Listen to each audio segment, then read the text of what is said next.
Não está muito esticado, tem aqui uma extensão.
Podemos acabar de iniciação.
Tenho muito gosto em abrir esta sessão, sessão dedicada à poesia de Timor-Leste. Neste mês de março, em que celebramos os 100 anos do nascimento do poeta etnólogo Rui Sinati. E é também com muito gosto que recebemos a especial presença da Sra. Embaixadora de Timor-Leste em Portugal, cuja presença e cuja participação muito agradeço em nome da Casa Fernando Pessoa, em nome de toda a equipa que aqui trabalha. Vamos dar início a mais uma sessão dos Poetas de Mar e Mundo, um programa que já acompanhamos com muito gosto desde outubro, que se irá estender até maio, e mensalmente aqui nos reunimos para ouvir poesia, falar sobre poetas, falar sobre literatura de língua portuguesa.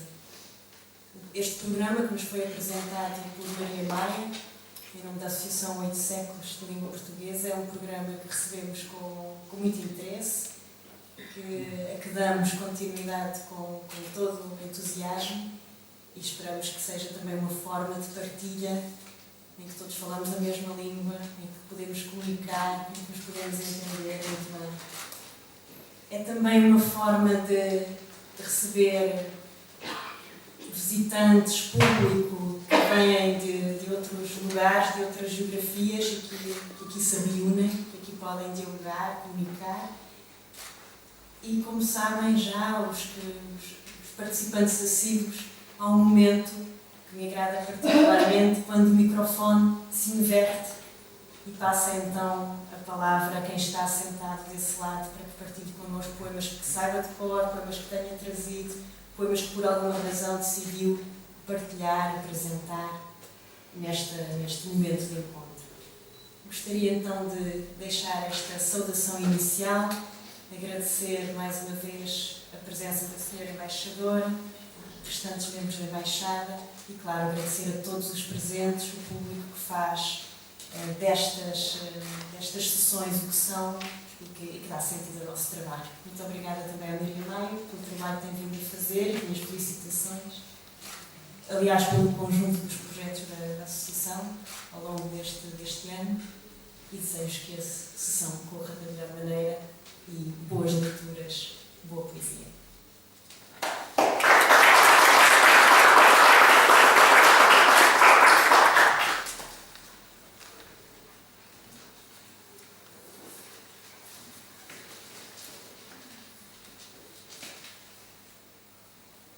Excelentíssima Senhora Maria José Maia, Presidente da Direção dos 8 Séculos da Língua Portuguesa, ilustre linguística,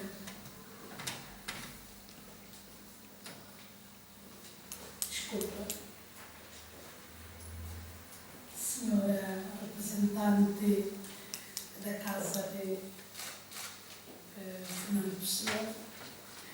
ilustre linguista professor Luís Costa, prezado Sr. José Amaral, responsável cultural e consular da Embaixada de Timor-Leste em Lisboa, caros timorenses e amigos, minhas senhoras e meus senhores.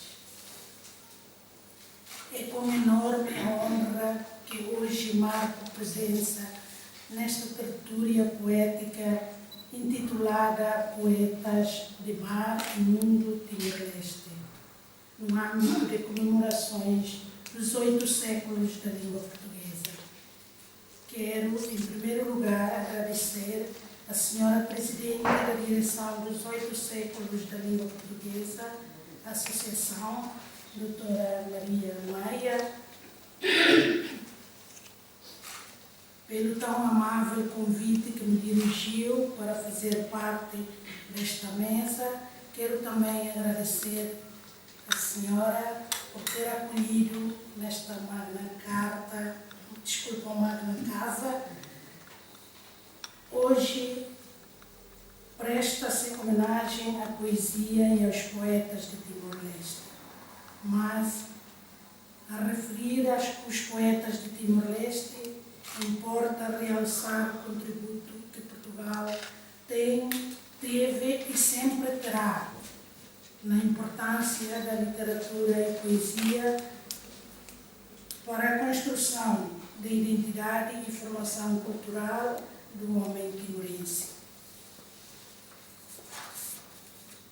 Comemora-se este ano os 500 anos da chegada dos primeiros navegadores portugueses a Lifau, no enclave de Ucusi.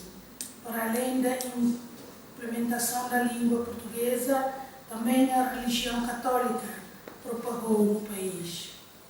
A educação dos timorenses e o acesso ao conhecimento eram adquiridos através da língua e da religião portuguesa, que permitiram a formação de uma identidade cultural e nacional de Timor. Durante a época da dominação indonésia, a língua portuguesa servia como língua da resistência. Para Xanana Gusmão, figura incontornável da luta pela independência, a identidade timorense é o resultado de várias etapas da história do povo, como afirma no seu livro Timor-Leste, Um Povo, uma Pátria, de 1994. Destacando a época da colonização portuguesa, Xanana Gusmão considera que existem 3 elementos que contribuem para a formação da identidade de Timor.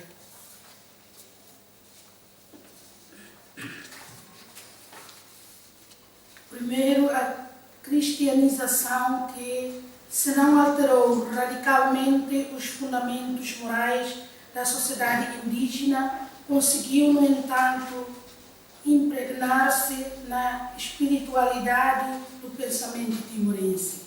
Segundo, uma profunda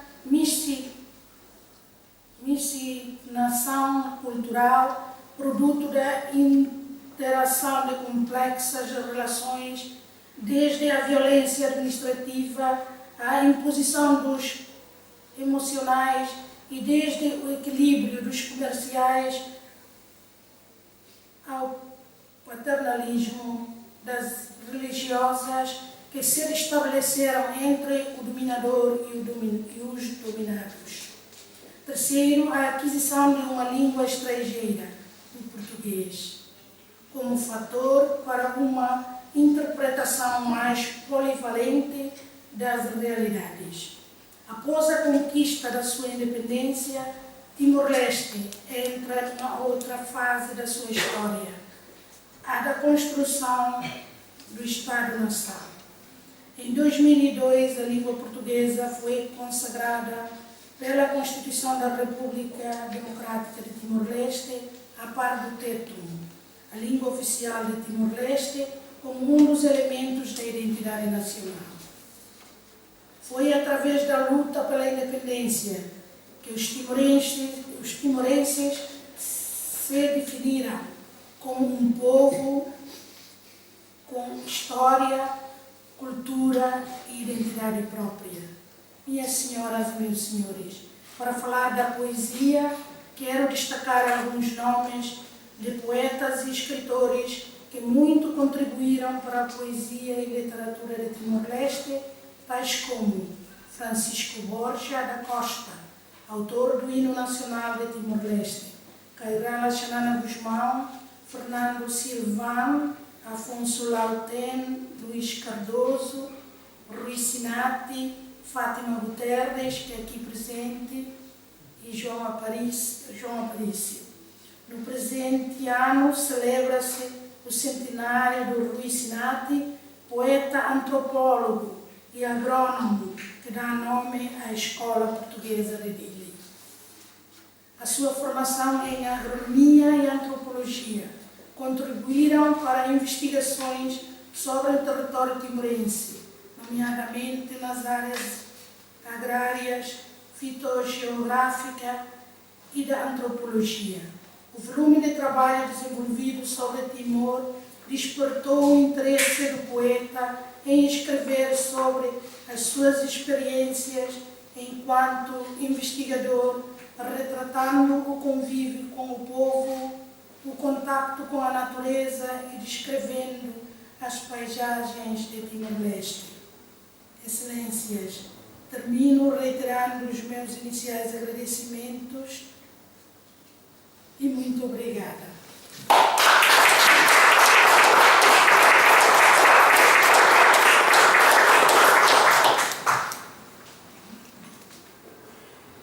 Muito boa tarde.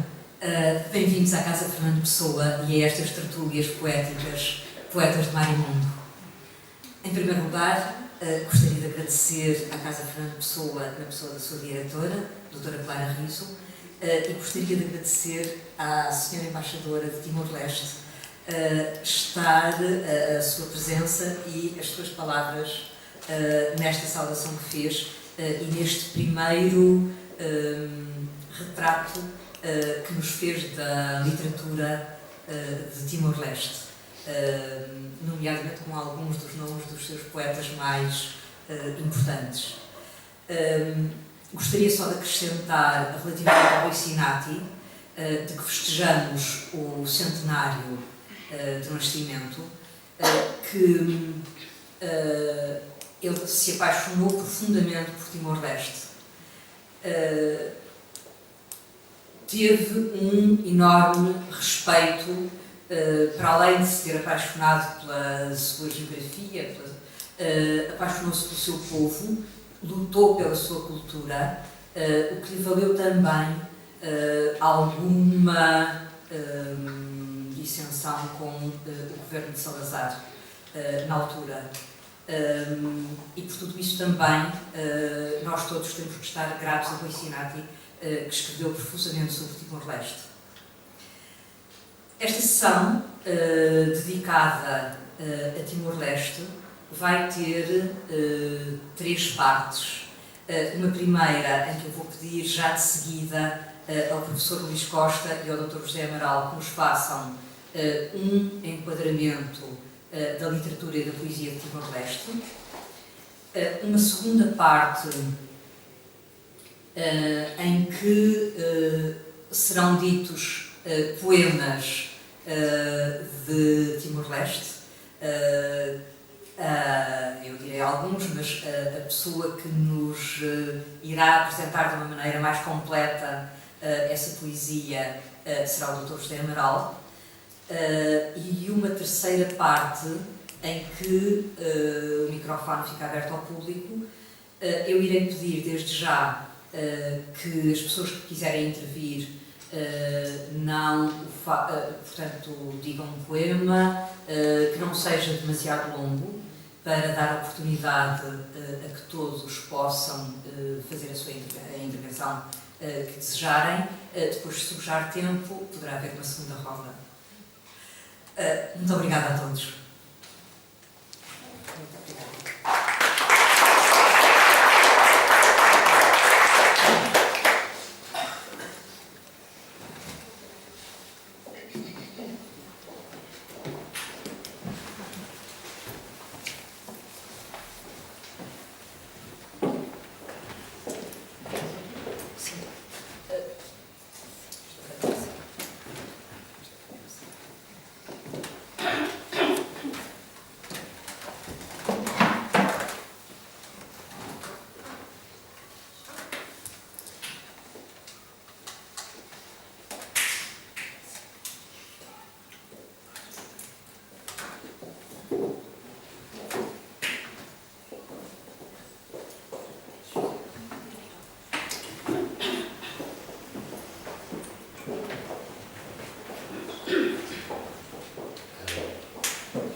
poesias. Obrigado, senhora diretora da Casa Fernando Pessoa, por nos acolher a poesia e literatura timorense. Obrigado, senhora embaixadora, pelas palavras. Obrigado, senhor capitão da Junta de Defesa da Embaixada de Timor, senhor assistente da Educação, excelentíssimo senhor magnífico, poeta, compositor, cantor, que pela primeira vez, desde 1976, que o cumprimentei pessoalmente, só hoje. Diz assim, obrigado pela presença, amado. Gabriela, pela presença e estima que nós temos vindo a tratar um no outro, no âmbito da arte. Senhora Mercedes Simões escreve poesias suas. Mana Fátima Guterres, resistente, sofredora, escreve também suas. Doutora Maria José, coordenadora da Biblioteca Municipal por Timor, que tem acolhido também tudo que seja sobre Timor. Todos os amigos e amigas amantes da literatura e poesia timorense e da língua portuguesa em geral. Não vou alongar mais, só queria introduzir aqui o nosso o mestre da casa, o que nos vai ensinar o que é, de facto, Luís Costa. É arquivo, pessoalmente, é no arquivo vivo, em termos da cultura do povo timorense. Tem vindo colaborar com a Embaixada nas suas disponibilidades de tempo, nunca recusou, e isto é uma honra para a Embaixada ter sempre um homem que está sempre disponível quando o tempo permite. Ele é que vai nos dar essa primeira parte propriamente dita sobre a abordagem geral do seu todo na literatura e poesia timorense. Luís, professor, obrigado. Boa tarde a todos. Boa tarde a todos. Vou falar nesta parte, na primeira parte vou falar da literatura tradicional e depois vou abordar alguns escritores timorenses. Contam os velhos que Timor-Leste fez-se como uma folha de Betel e a noz da areca. São dois elementos símbolos da fecundidade e da fertilidade. O Betel e a areca são os elementos que os velhos, quando se reúnem, usam os elementos para invocar a presença dos espíritos dos antepassados e expulsar os espíritos maus antes de começar qualquer iniciativa. Antes de conhecer a escrita, todas as histórias eram transmitidas oralmente, de geração em geração, pelos velhos, dando a conhecer às crianças o imaginário coletista do povo. São histórias em que o homem, rodeado de mundos e submundos, partilha afetos, traição e confiança, sorte e azar, consciência e subconsciência. Há lendas que apresentam maravilhosas fantasias à volta de uma crença circular que se constitui em mito. É a lenda hoje mais conhecida por todos como o crocodilo que se fez Timor. Mas gosto mais deste título. Rai Timor foi nabo, mal estava babalo. Timor fez-se como uma folha de Betel, o noz da areca. Lendas que outros lendas de construção pueril, repassadas de lirismo e ricas de imaginação, como esta de Naifete Buico, a princesa Buico. Lendas históricas que fantasiam o desembarque do primeiro apóstolo em Timor, Tairuli foi então a Timor, o Senhor do Sagrado, recém-chegado a Timor, ou, em muitas partes, conhecido como o Homem da Batina Preta. Nas letras de linguagem é mais cuidada, mais expressiva, rica e sublime, superior ao tempo vehicular normalmente usado. A expressão ganha ritmo pelo sistema de concordância entre os vários elementos da frase. O estilo anima-se com uma beleza e graça, com frases idiomáticas, expressões elíticas, figuras de pensamento, etc. Assim, nós podemos ver contos e lendas em Timor, são histórias de um povo, são narrações que transmitem informações de uma sociedade, do imaginário de um povo, da realidade da vida, dos problemas que surgem na vida da comunidade e das soluções que se apontam para os ultrapassar. Pois em Timor, tudo tem uma explicação, nada acontece por acaso. A sua temática principal é a relação entre o homem e a mulher e os seus familiares. Os contos colocam problemas sociais antigos e atuais, como o casamento sem consentimento dos pais, o adultério, o direito aos filhos nos casamentos sem dote, o direito aos filhos depois da separação do casal, entre outros aspectos. A nível da ação, são os mais ricos e implicam mais pessoas que se definem pelas suas ações. Entram muitas vezes elementos fantásticos e sobrenaturais, como aqui para justificar o porquê do seu acontecimento. Apresenta conflitos familiares e sociais típicos tratados de uma forma abstrata, portanto inofensiva.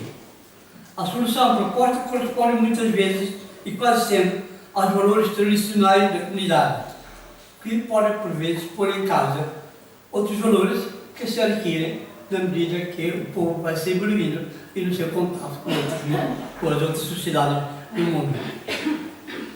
A nível temático, nós podemos ver vemos que os contos refletem a vida diária da comunidade e falam do trabalho, tarefas domésticos, trabalhos na horta da várzea, da pesca, caça, construção das casas e das relações sociais, como convites, visitas, encontros de jovens, da vida política e comunitária, reuniões, a relação entre as estruturas políticas e sociais no tempo colonial ou até no tempo do trabalho voluntário.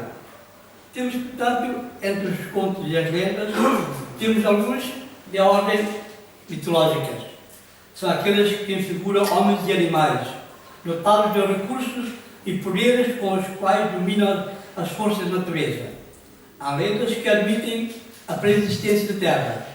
Para Timor, a Terra é o centro, é Timor, não é o mundo. A fisionomia convulsa da grande parte da ilha é corroborada e sugerida pelas lendas que falam das águas enfurecidas. Portanto, no conceito timorense não existe